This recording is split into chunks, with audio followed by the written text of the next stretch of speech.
primarily Gordon of McHenry County Jewish congregation.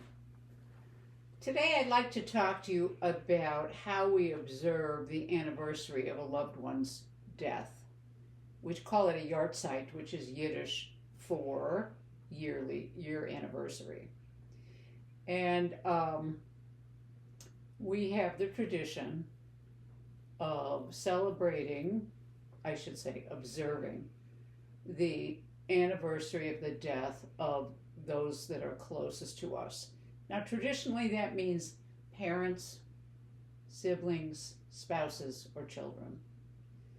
And I took upon myself several years ago, probably after before my mother died because she had dementia, of observing my grandparents' yahrzeits. My grandparents were very important to me. The one grandparent I didn't know, my grandmother who died before my father was married, I'm named after her, and I heard stories about her.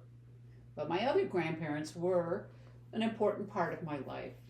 So I looked up when they died, and you can do this too for a grandparent or a parent. If you don't remember when they died, you can look up their obituary. That will tell you. And then we have ways of figuring it out on the Jewish calendar every year. Some people choose to observe it on the secular calendar, which is fine, however you want to observe it. So if you've ever looked in the kosher section of the grocery store, in addition to groceries, which they don't have too much, but they also have memorial candles, yahrzeit candles.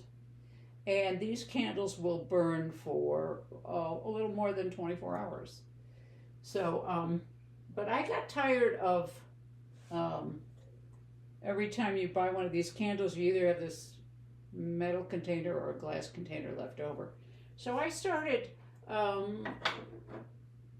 getting a large candle, and so I light it, and then the next night when the yahrzeit is over, I just extinguish it, and I can use this one for several observances of yahrzeit. Now, we don't have any particular ritual involved.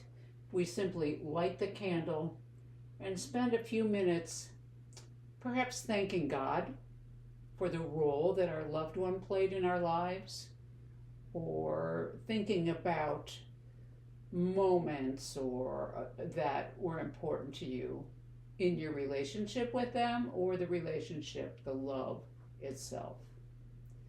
And so now every time I've walked in this room today, I'm reminded of my grandfather, and I think about him, and I think about various moments in my life where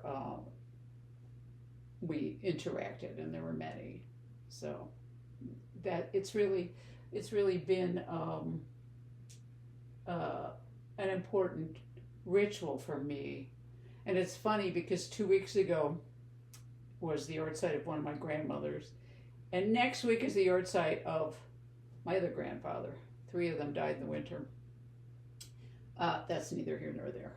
But if you want some help figuring out when to observe the yahrzeit of a loved one, a parent, any other relative, it could be even a friend, I'll be glad to help you figure that out. We have Jewish calendars that go back 100 years, and you can also do it online now. So think about if you want to make this ritual a part of your life in terms of remembering the importance of your relatives. And if you need help, let me know.